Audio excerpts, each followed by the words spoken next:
Nous Bien avons le sûr. plaisir de recevoir dans le MAG ce soir Hugo Frey. Vous vous observez attentivement. Merci d'être avec Merci à vous, merci. nous. Auteur, bien. là, je vous regarde observer les images. Est-ce que vous êtes compositeur, interprète? On est content que vous soyez exigeant, dur avec vous-même parfois. Il est là, Hugues, parce qu'on vous a quand même couru après. Vous n'êtes pas facile. Je suis très très exigeant. Il a attrapé, vous êtes en promo, tout le monde vous On dirait que je suis un emmerdeur, quoi. Avec moi-même. réclame. Ah oui.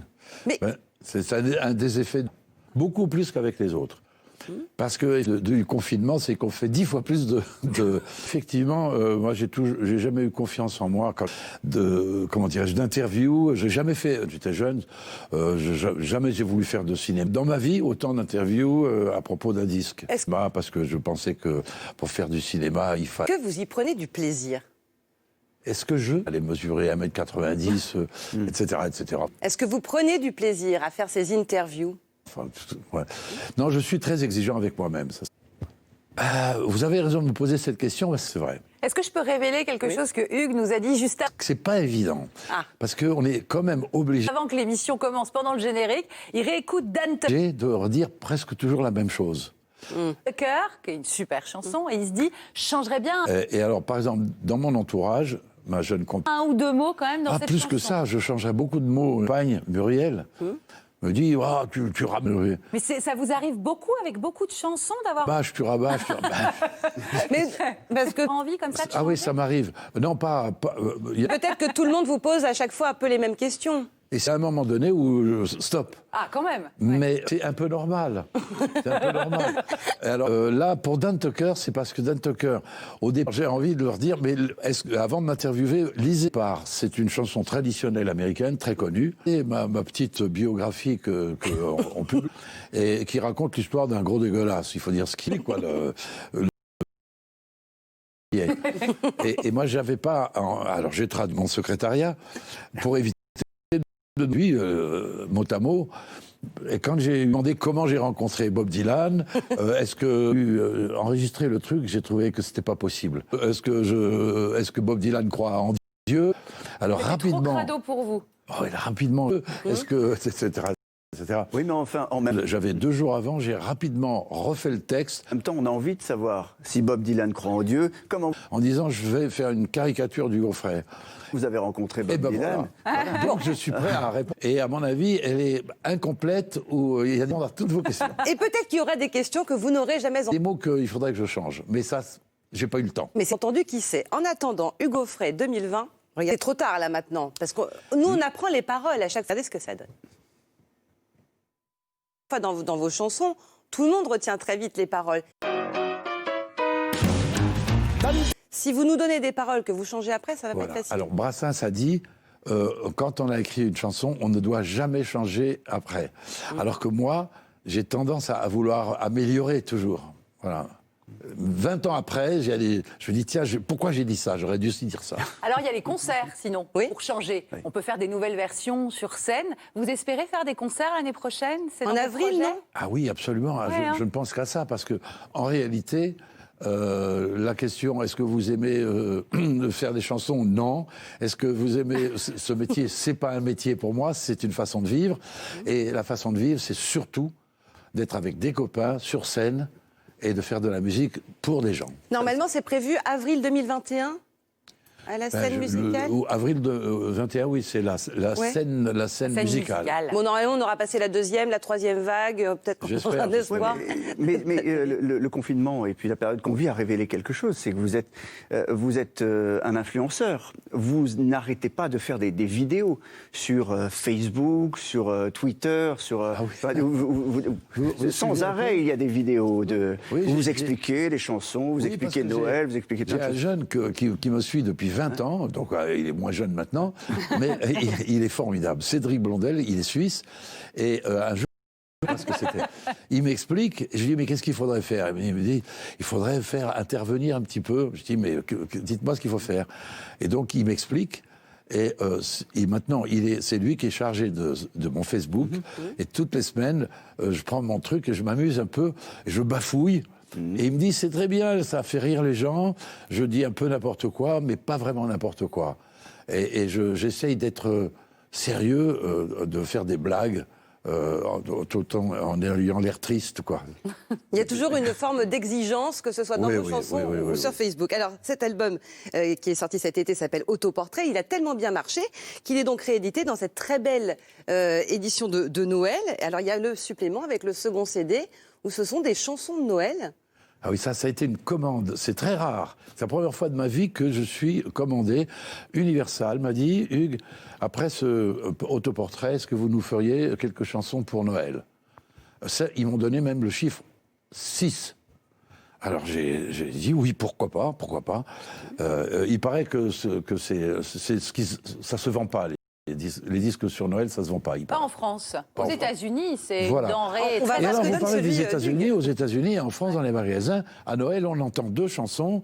On entend une chanson qui s'appelle Let It Snow, Let It Snow, Let It Snow. Et puis on entend Jingle Bell, Jingle Bell. J'ai dit non d'un chien. Cette chanson, elle est chantée en français avec un texte qui ne correspond pas à Noël. C'est vive le vent d'hiver. Le vent, c'est pas Noël. Noël, c'est la neige, qui est quelque chose de doux et de beau et de blanc. Et j'ai dit, je vais m'attaquer à ce standard et je vais faire un texte français, et il est très réussi. Et c'est vrai qu'il est très réussi. Ah oui, il est réussi. Bah, vous savez quoi, j'avais prévu de le mettre à la fin, mais on le réécoutera à la fin parce que j'adore. Mais si on l'a en stock, en régie maintenant, on veut bien écouter Jingle Bells. Merci.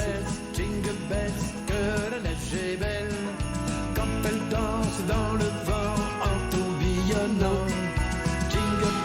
Jingle bells, Dieu qu'elle est jolie, quand elle danse au silence au fin fond de la nuit. Le magicien du ciel Le magicien du ciel est descendu sans bruit, avec ses demoiselles, les neiges du paradis. Ça, c'est une chanson de Noël. Ça, c'est une chanson de Noël. C'est une vraie Et chanson puis de Noël. alors, à la Mais fin, il y a un donc, truc- vous croyez à la magie de Noël encore? Ah, bien sûr. Moi, je crois que le Père Noël s'est fait vraiment... C'est une porte ouverte, que j'enfonce une porte. C'est fait pour les enfants. C'est très bien qu'ils croient au Père Noël. À un moment donné, disons qu'ils n'y croient plus. Ben ça, c'est la vie. De 0 à 7 ans, il faut... c'est le mensonge, le pieux mensonge. Il faut leur donner des tas de choses. Le ciel existe, le paradis, le bon Dieu, le paradis, tout ça. Ouais. Après, on évolue. 7 et 7, 14. 14, les filles sont des femmes et les garçons sont encore des petits jeunes gens.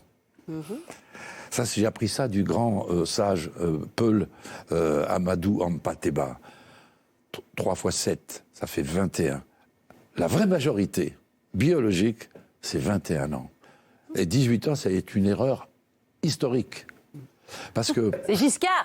Giscard qui a raté Mais oui, dites donc. Et Amadou Ampateba, qui est un Peul, qui est un Africain, expliquait que c'est biologique parce que c'est les 7, c'est comme, si vous voulez, les tomates, elles mûrissent à un moment donné, pas 6 mois avant, ni 6 mois après. Quand on les fait mûrir artificiellement, elles sont moins bonnes. Non, il faut les manger au mois d'août, les tomates. Et alors donc, voilà, le Père Noël, c'est pour les enfants.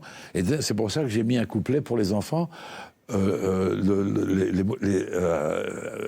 attendant le printemps, les marmottes se cachent dans leur trou, je ne sais plus comment je dis, en frisant leurs moustaches. C'est pour les enfants, ça. Mais vous frisez pas vos moustaches, mais vous avez l'œil qui frise en parlant de Noël. Ça veut dire, vous donnez l'impression d'être resté aussi, parfois, un peu un enfant.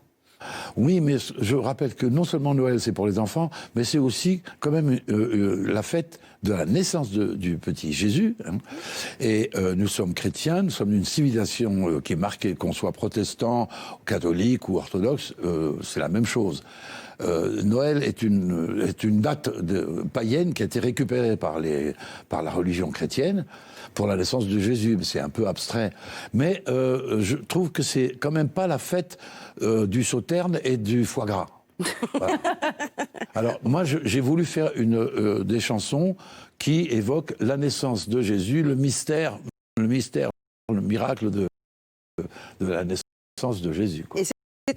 Très réussi. Comment est-ce que vous organisez vos journées? On vous sent quand même débordé. On parlait de cet album, un deuxième album avec les chansons de Noël, la promo, les interviews. C'est quoi une journée type d'Hugo Frey en ce moment? Alors, il y a une chose très bien dans Dan Tucker qui est authentique. c'est un vieux routard, je suis un vieux routard parce que moi c'est la route que j'aime, qui se lève tôt et qui se couche tard. Voilà, c'est la différence avec beaucoup d'artistes qui se lèvent tard. Oui, et qui se couche tard. Qui se lèvent tard, oui. Oui. La différence entre Gainsbourg et moi, en dehors des talents, hein, c'est que lui, c'était le rat des villes et moi, j'étais le rat des champs. Et le rat des villes, ben, il sortait à partir de 5 heures du soir, à la tombée de la nuit, et il rentrait à 5 heures du matin. Moi, c'est le contraire. Je me lève à 5 heures du matin, mais je me couche pas à 5 heures du soir. Oui, non, pas avec les poules. Non, non. Et alors, vous travaillez régulièrement? Vous avez des plages pour travailler? Il y a des moments propices? Ben, je travaille, quand j'ai la chance, en fait, je ne travaille jamais. Ah. C'est-à-dire que je m'amuse toujours. Alors, la différence entre s'amuser et travailler, c'est que pour moi, travailler, par exemple, faire de la gymnastique, ça, je déteste ça.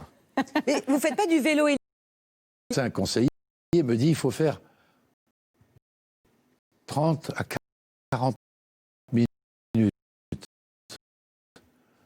Mais au bout de 10 minutes, j'en peux plus, moi. Oui, non, mais on ne tient pas avec votre forme et avec votre âge sans rien faire. Vous prenez des drogues. Vous faites du sport. Oui, vous prenez des gouttes je spéciales. mange trop salé, trop sucré.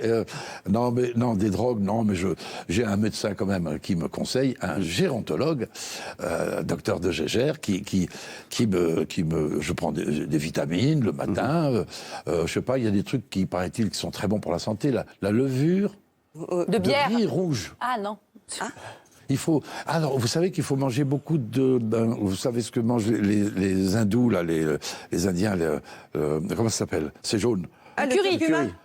Le curry avec dedans, c'est pas le curry qui est bon pour la C'est santé. le curcuma. C'est le curcuma. Avec du poivre. Poivre. Voilà. Donc, C'est ce que vous prenez. ma compagne me fait souvent du curcuma, des riz à l'indienne, comme ça. Ouais. Mais c'était intéressant ce que C'est disait Jouvence, Isa du gaufret, pour j'adore. la journée de travail, parce que évidemment il y a la musique, il y a aussi la sculpture, il y a aussi voilà, la peinture. On le voit sur la pochette du disque, hein, cet autoportrait. Oui, voilà, c'est vous.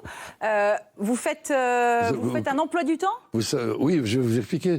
Actuellement, depuis que je vis à Marly-le-Roi, j'ai vécu 45 ans à Marne-la-Coquette. Et Johnny s'est installé à côté de moi. Ouais. Ah, c'est une bouteille d'eau qui est tombée. C'est pas grave. C'était une bouteille d'eau en verre, puisque nous sommes Elle très était où, écolos cette sur le bouteille plateau. Il n'y a plus de Elle plastique était sur là. le plateau. Ah, c'est moi qui l'ai fait tomber. C'est pas grave. C'est pas grave. On la récupère. Et alors donc, j'ai vécu 45 ans avec beaucoup de familles autour de moi, mes 2 filles, mes 2 gendres, mes 5 petits-enfants, et j'avais la vie d'un patriarche. Et puis, les enfants grandissent, la famille, ça s'éparpille, il y en a à Los Angeles, il y en a en Floride, il y en avait à Moscou, il y en a en Irlande. Donc, la maison était trop grande, j'ai quitté Marne-la-Coquette, et je suis à Marly-le-Roi, dans l'ancienne demeure du sculpteur Mayol. J'ai donc l'atelier de Mayol, mais depuis que je suis là, ça fait à peu près 3 ans, je n'ai pas encore eu le temps de sculpter. Parce que j'ai eu un déménagement épouvantable, 45 ans de déménagement, vous vous rendez compte, c'est terrible. Ouais. Ah oui. Et donc, le disque là, quand même, ça m'a pris 2 ans. Hein. Bon, on imagine, oui. Ouais. Autoportrait. Et donc, j'ai pas beaucoup fait, ni peinture, ni sculpture. Mais ça date de 99, et c'est fait sur 2 planches qui sont réunies, c'est pour ça qu'il y a une fente au milieu, et c'est une boîte, une caisse de vin. Chaque année, j'ai mon ami Michel Gonnet, qui est le roi de Châteauneuf-du-Pape, qui m'envoie une caisse de Châteauneuf-du-Pape, il est numéro 1 du Châteauneuf, enfin, ils sont dans les... Et pour le remercier, j'ai démonté la boîte et je lui ai fait une peinture que je lui ai envoyée. Il me restait 2 planches. Et j'ai fait ce tableau. Et comme on n'a pas pu faire de photos à cause du confinement, Ça a donné cet autoportrait. voilà, ils ont trouvé ce tableau, ils ont dit « Ah, c'est bien », voilà. Parce qu'originellement, vous, c'était la peinture, la sculpture. C'est ça que vous vouliez faire. Ben oui, c'est ça que je voulais faire. Et, Comme Gainsbourg, d'ailleurs. oui, c'est ce qui me fait qu'un jour, j'ai dit à un journaliste qui a été paralysé, je lui ai dit « J'ai raté ma vie ». Et d'une certaine manière, oui et non. Parce que finalement, moi, je crois que c'est des circonstances très, très dures qui m'ont conduit à chanter. et à devenir ce que je suis devenu, c'est pas ça que je voulais faire. C'était votre père qui ne voulait pas que vous fassiez les beaux-arts à l'époque? Mon père n'était pas méchant, mais il m'a dit, qu'est-ce que tu vas faire? Tu vas faire les beaux-arts, après tu vas faire de la peinture. Tu sais comment tu vas finir? Comme Van Gogh, Avec une oreille comme coupée? Cézanne, comme Gauguin. J'ai dit, ça me suffit. Van Gogh, ça me suffit déjà. Non, mon père était très gentil et finalement, il m'a dit, fais ta philo, comme tu auras fait ta philo, tu décideras. Et j'ai été pour passer ma philo. Ce jour-là, il y avait grève des correcteurs. J'ai donc pas pu passer ma philo. Et après ça, je fais mon service militaire et j'ai dit à mon père, merci, au revoir, et je vais me débrouiller tout seul. Et j'ai commencé à faire de la musique. Comme vous voyez, ça a mal tourné. Ouais, ça a très bien tourné. Hein. J'aimerais bien rater ma vie comme vous avez raté la vôtre. Non, à la mais c'est façon vrai, dont vous le racontez. c'est vrai que j'aurais jamais fait ce métier si tout d'un coup, il n'y avait pas eu un drame dans ma vie qui, sans que je sois conscient, a fait de moi ce que je suis. C'est-à-dire le suicide de mon frère qui m'a élevé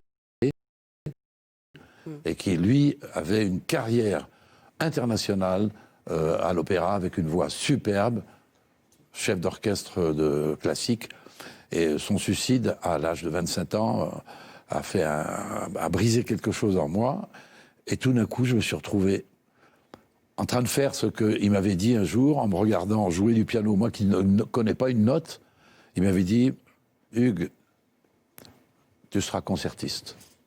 Et je suis devenu concertiste. Et avec le talent que l'on sait, et surtout cette voix qui n'a pas bougé et qui est assez fascinante à entendre toujours en Heureusement concert. qu'elle a bougé. Oui, mais elle a bien bougé. Parce que si vous saviez dans quel état j'étais après le décès de mon frère, je suis resté pendant 1 an sans pouvoir pratiquement en parler. Je parlais avec une voix, mais la voix brisée. Quand on dit l'émotion, je suis resté sans voix.